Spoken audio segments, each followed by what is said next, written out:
It's May 16th, 2021, and I want to explain the whole situation of what's going on in Taiwan and where you can find information in English. Okay, whether you're looking for this information in English or that you're going to be traveling to Taiwan, you're going to want to follow closely over the next few days to see how the situation plays out. All right, guys, so according to Taiwan CDC, on May 11th, we had some cases with unknown sources, so that's when we went to level 2. On May 12th, we had 16 local cases. May 13th, 13 local cases, but the unknown sources were still the big concern at that point.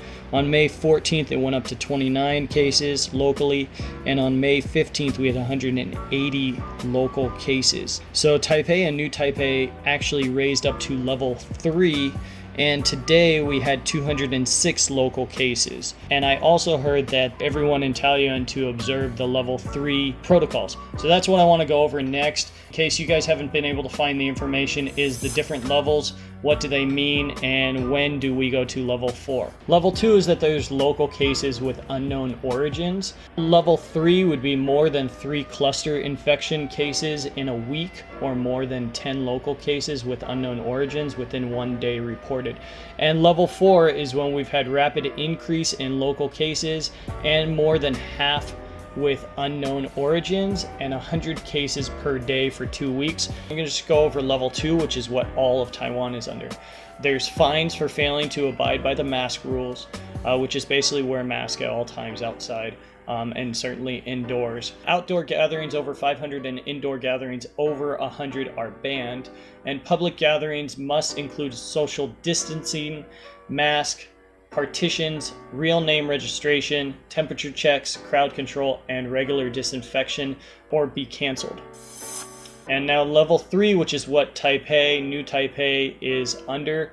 You have to wear a mask at all times outdoors. Indoor gatherings limited to 5 people. Now this is social gatherings, not gatherings for other things like work.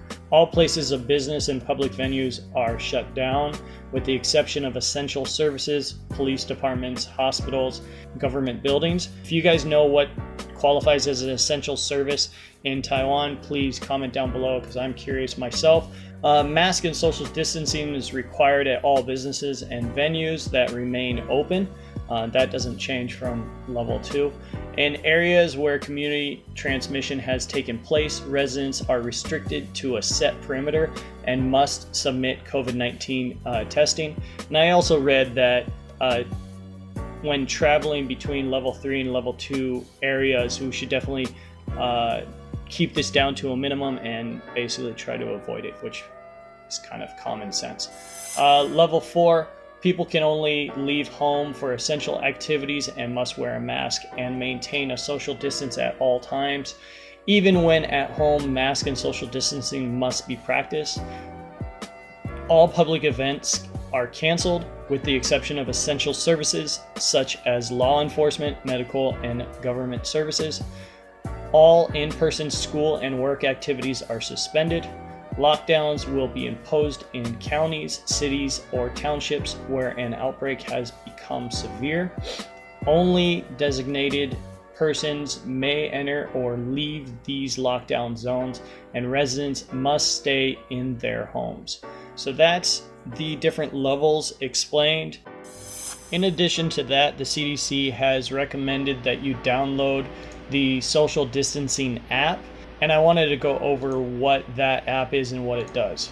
So I'll put the link down below if you want to download the app. So how does it work? Essentially, you're going to download this app and you need to give it permission to track you in a way, even though it's not going to store any of your information. Make sure that you turn it on. You want the button at the bottom to always be light blue.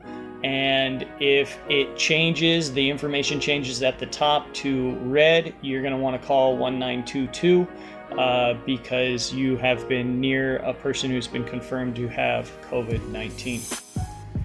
Also, I wanted to mention that Taiwan has temporarily suspended the self-paid COVID-19 vaccination program starting on May 15th. I quickly wanted to mention that the CECC has released a report saying that telephone scammers have been calling people asking for personal information under the pretense of conducting contact tracing.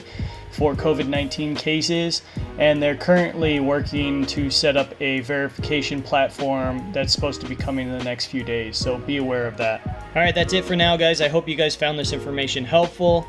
Don't forget to love each other, stay at home if you can, wash your hands often, social distance, wear a mask when you're outdoors, and of course, stay safe. See you guys in the next video. Bye.